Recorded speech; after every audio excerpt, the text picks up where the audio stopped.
అదేవిధంగా స్వయం సహాయక సంఘాలు ఆనాడు సున్నా వడ్డీ గుండు సున్న పెడితే సీతక్క వచ్చిన తర్వాత మా ప్రభుత్వంలో భట్టి గారు 60,000 కోట్ల రూపాయలు సున్నా వడ్డీతోని ఆడబిడ్డలకు ఇప్పించి బ్యాంకు లింకేజ్ ఈరోజు 2,000 కోట్ల రూపాయలు ఈరోజు మిత్తి కింద బ్యాంకులకు చెల్లించడం. ఇదే కాదు, ఈనాడు పెట్రోల్ బంకుల వ్యాపారం చేస్తున్నారు. ఈనాడు హైటెక్ సిటీ పక్కన స్టాల్స్ పెట్టి ప్రపంచానికి వాళ్ళు ఉత్పత్తి చేసిన వస్తువులను అమ్ముతున్నారు. అదేవిధంగా ఈనాడు సోలార్ విద్యుత్ ఉత్పత్తి చేస్తున్నారు. మా ఆడబిడ్డలకు ప్రభుత్వం వచ్చిన రెండో రోజే డిసెంబర్ 9, 2023 నాడు మహాలక్ష్మి పథకం ద్వారా ఆర్టీసీ బస్సుల్లో ఉచిత ప్రయాణాన్ని అందించినాం. ఆ ఎల్లా అడిగారు మా అక్కలు, అయ్యా కండక్టరు మరి టికెట్ పైసలు అడిగితే ఏం చెప్పాలి? నేను ఒకటే చెప్పిన మా అక్కలకు, అక్క మీ పర్సులో మీ తమ్ముని ఫోటో పెట్టుకోండి. ఎవరన్నా కండక్టర్ బస్ కిరాయి అడిగితే ఇట్లా తీసి ఫోటో చూపించి మా తమ్ముడు పట్నంలో ఉంటాడు, బస్ కిరాయి పైసలు ఇస్తాడు, పోయి అడుగుపోను రాని. ఇవాళటి వరకు మా అక్కల్ని అడుగుతున్నా, అమ్మగారింటికి పోయినా అమ్మవారిని దర్శించుకోనికి పోయినా ఎవరన్నా మిమ్మల్ని బస్ కిరాయి అడిగినరా? అక్క ఎవరన్నా కిరాయి కట్టమని అడిగినరా? చెయ్యి అడ్డం పెడితే బస్ ఆపీరు, మీరు దిగుతున్న కాడ దించిపోయినరు తప్ప ఎవరన్నా ఒక్క పైసా మిమ్మల్ని అడిగినరా? ఇది ఉచితంగా రాలే. మీ తరఫున మంత్రి పొన్నం ప్రభాకర్ గారికి 11,000 కోట్ల రూపాయలు 32 నెలల నేను బస్ కిరాయిలు కట్టిన మా ఆడబిడ్డల కోసం. ఒక్క పైసా వాళ్ళని అడగొద్దు, అన్ని పైసలు ఎన్ని కోట్లైనా నేనే కడతా. రాష్ట్రం నలుమూలల మా ఆడబిడ్డలు ఎక్కడికి పోయినా, అమ్మగారింటికి పోయినా, అమ్మవారిని దర్శించుకోవాలన్నా అంతకుముందు ఇంటి ఆయన కాడే చేయి చాపితే ఈసడించుకునేటోళ్ళు. అత్తనేమో అమ్మ పోయి వంటింట్లో వంట చేయిపో, రొట్టెలు చేయిపో అని అనేది అత్త అమ్మగారింటికి పోయేస్తా అంటే. ఇవాళ మా అక్కలకి ఎవరిని అడగాల్సిన పని లేదు. ఇంటి ఆయన బాయికాడికి పోతే అమ్మగారింటికి పోయి అమ్మని చూసి మళ్ళీ ఇంటికి వచ్చేటట్టు వెసులుబాటు ఉన్నది ఇవాళ. మరి ఈ బస్సులు ఉచితంగా మీకు ఇచ్చిన మాట వాస్తవం కాదా అక్క? ఇవాళ మీకోసం 1000 బస్సులు కొనిచ్చి బస్సులో ఉచిత ప్రయాణమే కాదు 1000 బస్సులకి మిమ్మల్ని యజమానులను చేసిన మాట వాస్తవం కాదా? ఆ ఎల్ల రిలయన్స్, అదానీ, అంబానీలు విద్యుత్తో లేకపోతే పెట్రోల్ వ్యాపారంలో ఉంటే ఇవాళ మా ఆడబిడ్డలకు ఆ వ్యాపారం అందుబాటులోకి తెచ్చింది నిజం కాదా? బడి పిల్లలకు 27 లక్షల మంది పిల్లలకు బట్టలు కుట్టే బాధ్యత ఆనాడు పెద్ద పెద్ద కంపెనీలకు ఇస్తే ఆ కంపెనీలను మెడల్ పట్టి దొబ్బి ఈ ఆడబిడ్డలకు ఇచ్చిన మాట వాస్తవం కాదా? 27,000 స్కూళ్ళు రాష్ట్రంలో ఉంటే స్కూళ్ళ మెయింటెనెన్స్ మొత్తం అమ్మ ఆదర్శ పాఠశాల పేరు మీద మా ఆడబిడ్డలకు అప్పచెప్పిన మాట వాస్తవం కాదా? ఇవాళ ప్రతిదీ ఇందిరమ్మ ఇల్లు మొదటి విడత 4.5 లక్షలు, రెండో విడత 2.5 లక్షలు, 7 లక్షల ఇందిరమ్మ ఇల్లు ఇస్తే ఆడబిడ్డల పేరు మీదనే ఇల్లు ఉండాలి అని ఆడబిడ్డల పేరు మీద ఇవాళ ఇందిరమ్మ ఇల్లు మంజూరు చేసి 5 లక్షల రూపాయలు ఉచితంగా మీ ఖాతాలో వేస్తున్న మాట వాస్తవం కాదా? ఊరున ఇవాళ ఇందిరమ్మ ఇండ్లు కట్టుకుంటున్నది నిజం కాదా? అందుకే ఆయన చెప్పిన, ఇవాళ మళ్ళీ చెప్తున్నా, ఆనాడు ఊరిచ్చిండు, డబల్ బెడ్రూమ్ ఇండ్లు అన్నాడు, డబ్బా కొట్టిండు. ఆ రోజు కొడుకు వస్తే కొడుకు కోడలు ఉంటే ఆడుంటారు, అల్లుడు బిడ్డ వస్తే ఏడవంటారు, కోడి పిల్లను కుక్క పిల్లను ఉంటే ఏడగట్టేసుకుంటారు అని అహనా పెళ్ళంటలో కోట శ్రీనివాసరావు కోడిని పైన కట్టి కింద ఉత్తపువ్వ తిన్నట్టు ప్రజలకు కథలుగా చెప్పిండు ఆయన.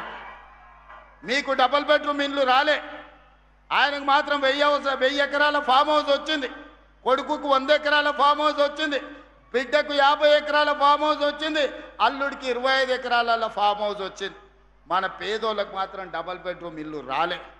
నిజంగానే ఆ ప్రభుత్వానికి చిత్తశుద్ధి ఉంటే సంవత్సరానికి 2 లక్షల ఇండ్లు కట్టినా 10 ఏళ్లలో 20 లక్షల ఇండ్లు కట్టే అవకాశం ఉండే, 20 లక్షల పేదోళ్లను ఓ ఇంటి వాళ్ళని చేసి వాళ్ళ ఆత్మ గౌరవాన్ని నిలబెట్టే అవకాశం ఉండే. కానీ ఏ రోజు కూడా ఆయనకు సోయి లేదు. ఆయన సోకుల మీదనే ఆయనకు ఆలోచన. 10 ఎకరాలల్లా ప్రగతి భవన్ అని పెద్ద గడి కట్టుకున్నాడు, ఫామ్ హౌజులు కట్టుకున్నాడు, కానీ మీకు మాత్రం ఇయ్యలే. కానీ మీ తమ్ముడు 2 ఏళ్లల్లా ఉద్యోగాల కోసం మరి ఆ ఉద్యోగాలు ఇవ్వకుండా ఇంటి నిండా వాళ్ళు ఉద్యోగాలు తీసుకున్నారు. ఆయన ముఖ్యమంత్రి అయిండు, అల్లుడు మంత్రి అయిండు, కొడుకు మంత్రి అయిండు, బిడ్డ ఎంపైంది, సటకుని కొడుకు ఎంపైండు, చుట్టాలోళ్ళు బొచ్చడు మంత్రులైన కోట్ల రూపాయలు 100 కోట్లు సంపాదించుకోరు. మన పిల్లలకు మాత్రం నౌకరు ఇయ్యలే. బిడ్డను ఓడిస్తే మళ్ళీ ఇచ్చిండు, చుట్టాన్ని ఓడిస్తే మళ్ళీ ఇచ్చిండు.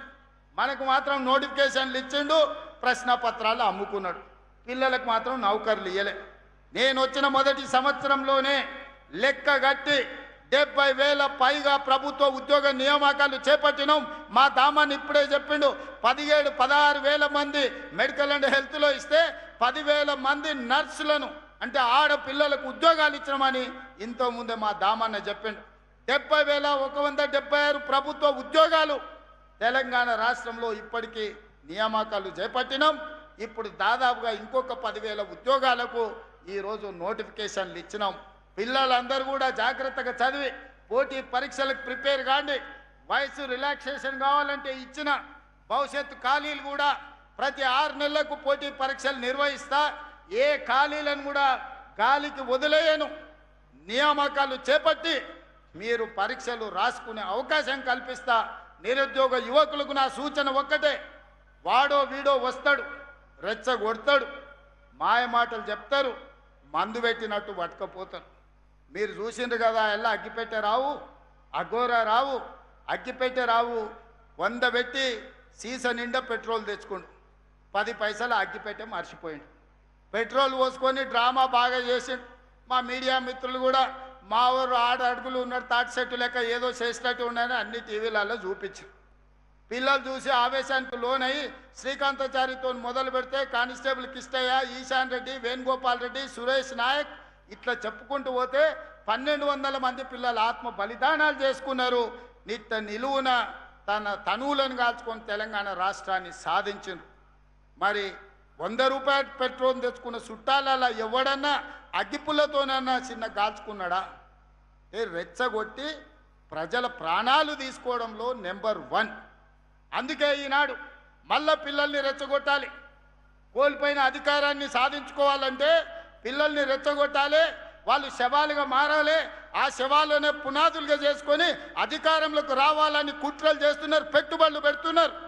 నేను మీ అన్నగా చెప్తున్నా, రేవంత్ అన్నగా మీకు మాట ఇస్తున్నా, మాట ఇస్తే మట్టిలో కలిసే వరకు మాట కోసం నిలబడే నాయకుడు ఎవరైనా ఉన్నారంటే ఇందిరాగాంధీ, సోనియా గాంధీ, రాహుల్ గాంధీ వాళ్ళ నాయకత్వంలో నేను, జగన్న, ఉత్తమన్న, మహేష్ గౌడ్ గారు కలిసి పనిచేస్తున్నాం. మీకు ఉద్యోగాలు ఇచ్చే బాధ్యత మాది, మిమ్మల్ని ఆదుకునే బాధ్యత మాది.